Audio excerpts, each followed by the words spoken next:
Ce cours s'intéresse aux acteurs de la gouvernance de la pêche au niveau européen. Ses objectifs sont d'une part de repérer les acteurs qui participent à la construction de la mise en œuvre de la PCP au niveau européen, puis de qualifier les modes de fonctionnement européens. Nous présentons dans un premier temps les compétences exercées par l'Union européenne dans le domaine des affaires maritimes et de la pêche, puis nous décrirons le fonctionnement des institutions européennes pour élaborer et mettre en œuvre la politique commune des pêches. Enfin, nous terminerons par une grille de lecture pour identifier le modèle de fonctionnement de l'Union européenne. Tout d'abord, attardons-nous sur les compétences de l'Union européenne dans le domaine de la pêche. La pêche est une compétence exclusive de l'Union européenne en matière de conservation des ressources biologiques de la mer. Cela signifie que les États membres ne peuvent pas légiférer sur des questions liées aux ressources halieutiques communes. La législation est définie au niveau européen, puis mise en œuvre au moyen des règlements européens directement applicables dans les États membres. Cette compétence exclusive s'exerce pour plusieurs activités. La gestion de la pêche dans les eaux de l'Union européenne, les relations internationales en matière de pêche de l'Union européenne et les accords de pêche bilatéraux signés avec des pays tiers. L'Union européenne a également des compétences partagées avec les États membres sur les autres sujets de la politique commune des pêches. Les mesures de marché, les mesures financières liées à l'aquaculture, les ressources biologiques en eau douce, le traitement et la commercialisation des produits de la pêche. Les compétences exercées par l'Union européenne, qu'elles soient exclusives ou partagées avec les États membres, donnent un cadre pour engager l'activité législative communautaire. En général,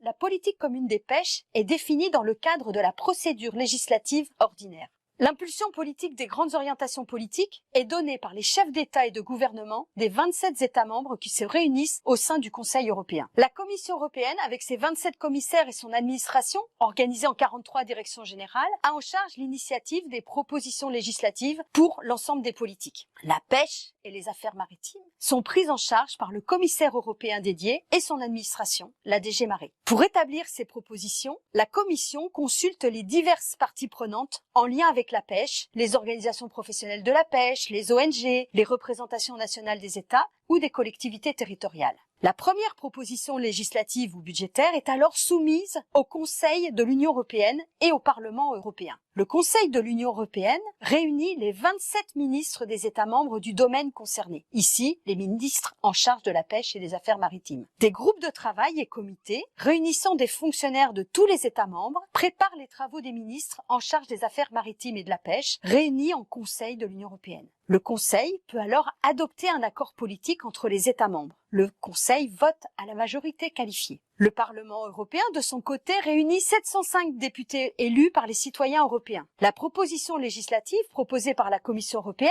est d'abord étudiée en commission pêche et affaires maritimes du Parlement européen, puis votée en assemblée plénière du Parlement. Débutent alors des négociations en trilogue entre la Commission européenne, le Conseil de l'Union européenne et le Parlement européen. Toutefois, la prise de décision relève uniquement du Conseil de l'Union européenne et du Parlement européen. On parle de codécision. Lorsque l'accent est établi, le Parlement européen et le Conseil de l'Union européenne doivent le valider dans leurs instances respectives. La procédure législative ordinaire s'applique à la quasi-totalité des décisions relatives à la pêche et aux affaires maritimes. Sont ainsi établis les plans de gestion pluriannuels pour la pêche, le règlement des mesures techniques qui déterminent les maillages des filets de pêche, les types d'engins de pêche, leurs conditions d'utilisation, les tailles minimales des poissons, crustacés et autres céphalopodes ou l'obligation de débarquement. Elle définit aussi les accords de pêche bilatéraux conclus avec les pays tiers et les accords multilatéraux conclus avec des organisations internationales. La seule exception à la procédure législative ordinaire porte sur la fixation des taux admissibles de capture, les TAC, et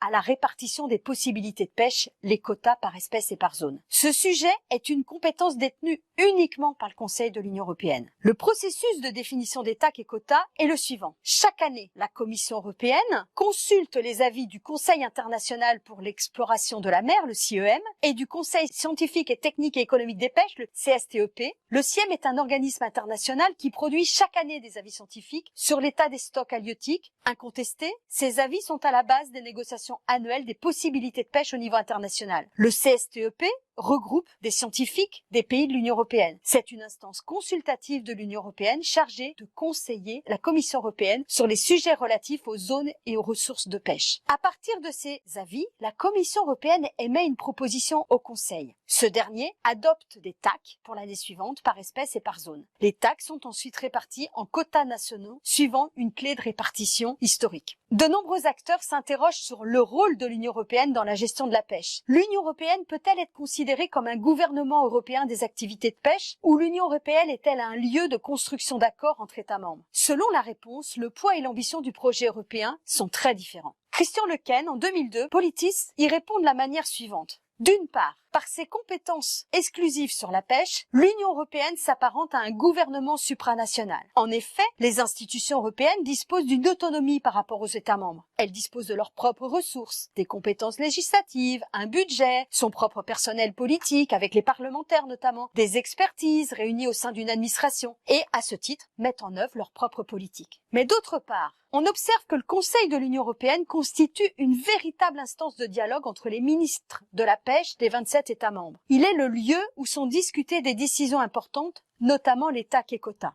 Il correspond donc plus à une coopération entre gouvernements. En conclusion, ce qu'il faut retenir de ce cours, la PCP est une politique européenne exclusive. Les acteurs européens sont au centre de cette politique. Les règles du jeu sont définies au niveau européen, elles sont mises en œuvre dans les États membres.